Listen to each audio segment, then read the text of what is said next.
All right, so another impressive performance. That's 3 in a row. Kind of talk us through your night. Well, the difference between this fight and my previous 2 ones was a lot to do with my mental attitude towards it. I used more kind of anger and fury to fuel myself up for the last 2 ones because I felt like in my early fights I was way too relaxed because my natural state I'm very calm and collected person, so I couldn't really light that fire that I needed to perform, and I kind of found that through mental training in my last 2 fights that got me the win. But I felt also like it took a lot of energy out of me during the whole week having that mindset. So I think now I've learned to perform in the same high level, but without the emotions attached to it, which saves me a lot of energy. Because tonight I felt so relaxed. I was just in the now. I could read everything he did, and I could breathe and relax in between every position. And I felt so strong and powerful whenever I did something. So all the pieces came together. So you mentioned your preparations throughout the week. Obviously, it's a unique climate with COVID. Yeah. Tell us how your week went. Well, it was not that exciting. A lot of time in the room, but I try to read and get my mind on other things. And I was looking a lot of fight videos, obviously, to get myself in that right mindset. And came here and trained at the arena whenever possible. So it was honestly a good time for reflection and game planning. I always try to make the best out of every situation. I don't attach any feelings to it, good or bad. It is what it is. Jay Anderson? Thanks very much. And Oliver, congratulations on the win. I know you said post-fight MMA is kind of a personal journey for you, and you don't pay too close attention to the division, but do you think realistically you are a fair bit closer to a title shot now than you have been? Oh, absolutely.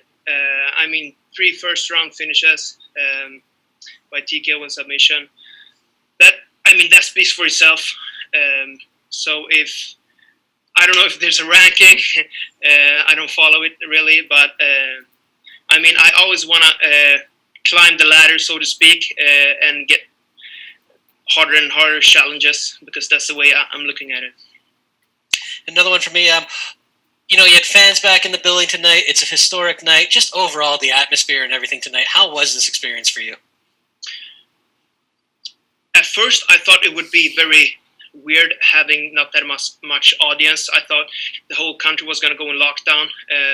But I already had that experience almost in my Bellator debut because I was the swing bout. So it got moved until after the main event, which meant there was no audience left. It was after midnight I had to fight. So I was kind of expecting that to be the case tonight, but hearing the audience cheer when I walked in, that was amazing, and I'm glad they got to view this first historic event of MMA here. So just a very cool feeling, and this arena is amazing. Donna? Talk to me about, I know you mentioned during the week, first off, congratulations on the victory, but you mentioned during the week you've been watching a lot of Cobra Kai in your room while you were quarantining. Did that inspire the walkout song choice? Yes, it did. So I have this karate background. I'm born and raised in a family. My both parents did karate, and we run a karate dojo. My brother has a very big YouTube community. They call themselves Karate Nerds, and it's hundreds of thousands. So I always try to represent that old school traditional side because it's in my roots. So it's also a fun gimmick, and I've been watching the Netflix series Cobra Kai all the weekend. I just watched the last episode yesterday before the fight now, so it was perfect timing, and I just felt, I have to walk out to this song. So it was fun. Maybe now you're 10-2, you're 3-0 in the promotion with Bellator. Maybe it's time to change that nickname, maybe to something karate related from the future. I think the future's kind of a dead nickname at this point, right? Yes, I've been saying that for years. I wasn't the one who chose that nickname. I got it like 6 years ago, and I feel more like the present than the future. And I never put my nickname when I register for these events or anything, but it still shows up there, the future. So I don't know. Just call me Oliver Enkamp. That's fine for me, or the Karate Kid, whatever. Last one from me. Did you kind of relish the role of being the villain tonight, being the heel? Because obviously you were against the guy, the hometown guy, the first hometown guy to grace that arena. And of course, the fans were, they weren't so much against you, but they were very much on his side. Absolutely. Yeah, and my thing is I'm always cheering for the good guys, you know. I want to be a good role model and ambassador for the sport. So now it was fun, like, because I'm coming in on enemy territory, like from their point of view, fighting their home guy. So I thought the whole thing with Cobra Kai was pretty fun as well, because he's like a bad guy in the Karate Kid series. So I guess it all came together perfectly at the end. Santiago? Oliver, congratulations on a beautiful performance. That's 3-0 now with Bellator, 3 finishes within the first round. Are you maybe looking for a main event fight next? I mean, you are clearly a finisher. Your last 3 opponents didn't even last 1 round with you in the cage, and you have a lot of these welterweight fights in the main event. Michael Page later on, Paul Daly was supposed to fight Derek Anderson. Do you think something like that is going to fit you? Absolutely. So what I'm hoping for is that Bellator lands in Sweden next, and I get to main event that. Because it's been rumored for some time now, and I think if it hadn't been for the COVID situation, maybe they would already have gone there.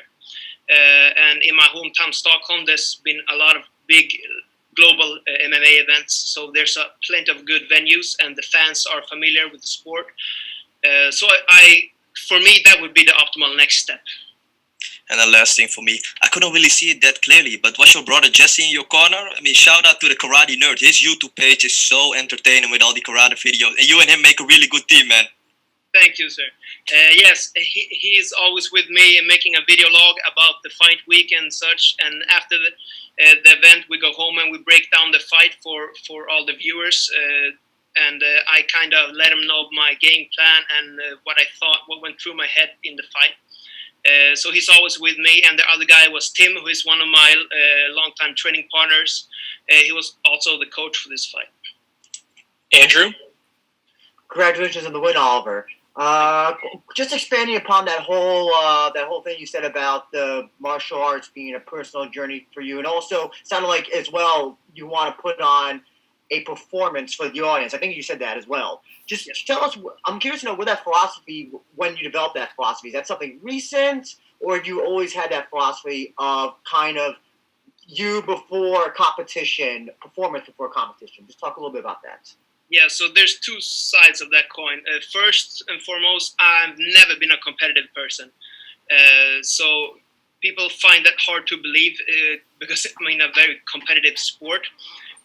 But honestly, like even since I was a kid, I never wanted to compete against anyone but myself.